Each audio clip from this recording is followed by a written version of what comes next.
previously we examined the document, the constitution that the Holy Prophet ﷺ signed with the Jewish tribes in Medina. We examined some parts of this document, and we continue our examination of the last parts of this document, this constitution that the Holy Prophet ﷺ signed with the Jews of Medina. So, one of the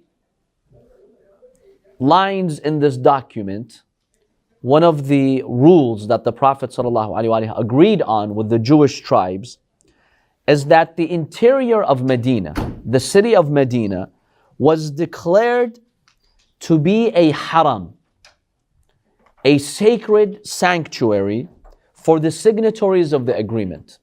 So the Muslims and the Jews, they agreed that if they have any differences, they have any problems one day, they shall never fight in the city of Medina. The city of Medina is a sacred city. No fighting should ever occur in it, even if for whatever reason they had disputes. So we see that the Prophet ﷺ was giving a special status to the city of Medina, and this would discourage any future fights, so that even if some of them would get angry and they wanted to fight, remembering that they signed on this document and that this city is declared sacred and it has sanctity, this would help avoid potential disputes and fights between the Muslims and the Jews. So this is one of the lines that we find in this document that the Prophet ﷺ signs with the Jews. Another part of this document, we're now in the end of the second part of the document, because we mentioned last time that this constitution has four main parts.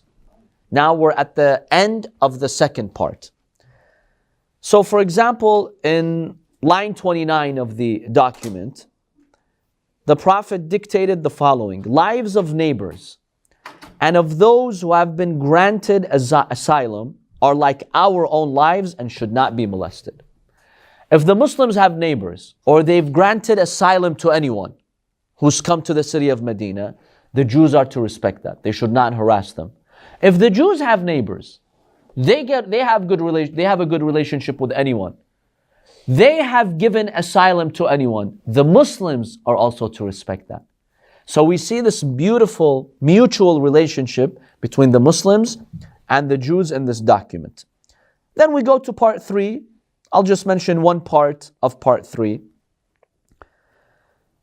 In line 34 of the document, the Prophet dictated the following. He said, when the Muslims invite the Jews to conclude peace with the enemy, they should accept the proposal, and the Muslims should also accept any such proposal made by the Jews. If the Muslims are at war with someone and then they want to make peace, the Jews should respect that, and they should not consider those to be enemies. And the Muslims are to respect that too. If the Jews make peace with anyone, then the Muslims ought to respect that and they should not go to war with them. Now the Prophet makes one exception. And you find Orientalists, they object to the Prophet and say, hey, look, he's not objective. He's biased when he makes that exception. So the document says, and the Muslims should also accept any such proposal made by the Jews, except the fact that the enemy is opposed to the religion of Islam. The Jews cannot go and make peace with an active enemy of the people of Medina for the sake of Islam. See, if the Muslims have a dispute with some tribe regarding a tribal issue, let's say, that's governed by the document, that's fine. If the Jews go make peace with some enemy, the Muslims ought to respect that. But they cannot go and make peace with an enemy who is fighting Muslims because they're Muslims, because they have an issue with Islam, like the Quraysh of Mecca. The Quraysh of Mecca, what was their problem with the Prophet ﷺ? Did they have tribal problems with him? No, he's part of their tribe. What is the problem? With his ancestry, he had the best ancestry. What was their problem with him? Religion, Islam. That's why they fought him. Now, if the Jews go and make peace with the Quraysh, with the enemies of the Prophet who are actively going to war, they make peace with them, and then they give them the secrets of the Medina community and the Muslims, this would expose the Muslims to danger. This was not allowed. So the Prophet ﷺ made that exception, not because he was biased, as these Orientalists say, but because he wanted to look out after the safety of the Muslims. This was a national security thing. This is not something that the Prophet could take lightly. So the Prophet said to the Jews, make peace with whomever you want, we'll respect that, except those who are fighting us Muslims because of religion, like the Quraysh of Mecca. That is an exception. If you make peace with them, you're going to endanger us. And that's what the Jews did want to do. They wanted to take advantage of this situation over here, exploit the Muslims, reveal their weaknesses, and get rid of the Muslims. So the Prophet, he made this in the document, and in the end they signed, they accept. So this is part 3. The last part of the document, part 4, we see that in the 37th line, the Prophet ﷺ states, whoever remains in Medina is protected, and whoever leaves is also protected, provided that he's not an oppressor or a criminal. Interestingly, we find that the Prophet ﷺ is instituting the concept of citizenship. That if you're part of the Medina community, you have rights in Medina or even outside of Medina. If you're violated outside of Medina, if a group attacks you outside of Medina, and you're part of the Medina community, you have rights. The Muslims, the Jews, they should come to help you, to defend you, to guarantee your rights and to protect your rights. Now, this was very interesting at the time in tribal Arabia, to have the concept of being a citizen, that by virtue of being from the Medina community, you had rights, whether you're in the city or you're outside the city. And we see the Prophet ﷺ was really building a state. He was building a very successful community, and he was teaching the Muslims in that community that you're citizens of the Medina community. This was something new that the Prophet ﷺ introduced to the Arabian Peninsula. The Arabs, nomads, those tribalists, they did not have this concept of being a citizen. They just ran society according to tribal lines. You're from my tribe, that's it. You're covered. I'm here for you. But the concept of being a citizen in one community that's very diverse, this was something new to them. And we see the Prophet ﷺ instituted that. Then the Prophet at the end of the document, he concludes the document with the following sentence. He says, Allah is the protector of the good and the pious, and Muhammad is the Prophet of Allah subhanahu wa ta'ala. That's how the document ends. And all of those tribes that we mentioned before, the main 8 Jewish tribes from the Aus and the Khazraj, they signed on this document.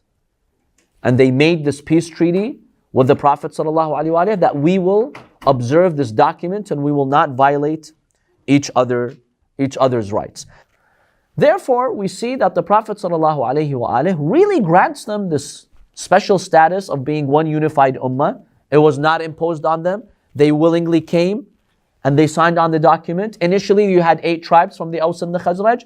Then later, the Prophet ﷺ is approached by representatives from Qaynaqa, An-Nadir, and Qurayza, the main Jewish tribes from the Arabian Peninsula, not from the Aus and the Khazraj.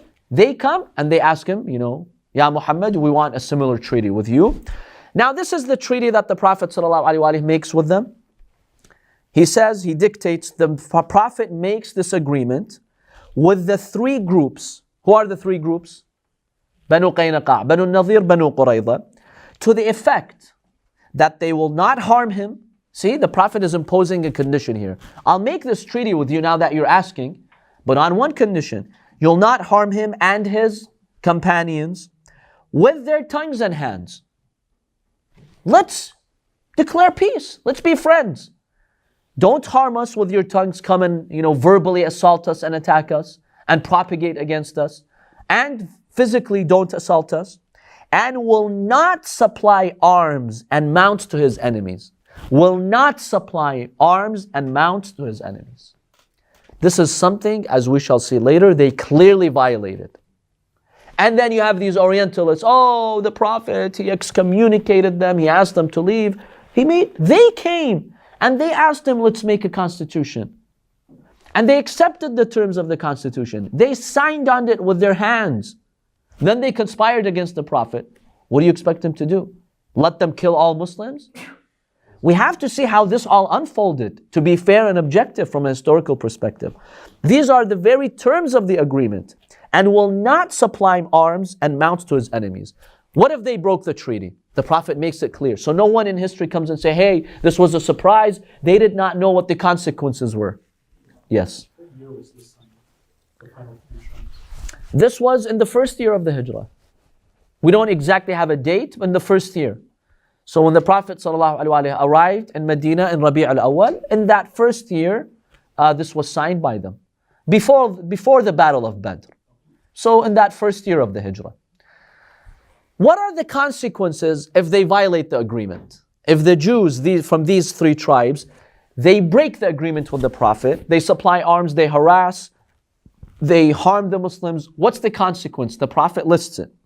In case they act against the contents of this agreement, the Prophet would be at liberty, he has the right, to shed their blood, confiscate their property, and make their women and children captives. The Prophet states this in the Constitution. Remember, did he impose on them to sign? No. They came and they told him, we want a document with you. The constitution you made with those tribes, we'd like the same constitution between us. The Prophet said, okay, I will. But on one condition. You respect our rights, you don't harm us, you don't send weapons to our enemies. If you do, the consequences is, we are free to fight you and drive you out of here, and even, take your women and children as captives.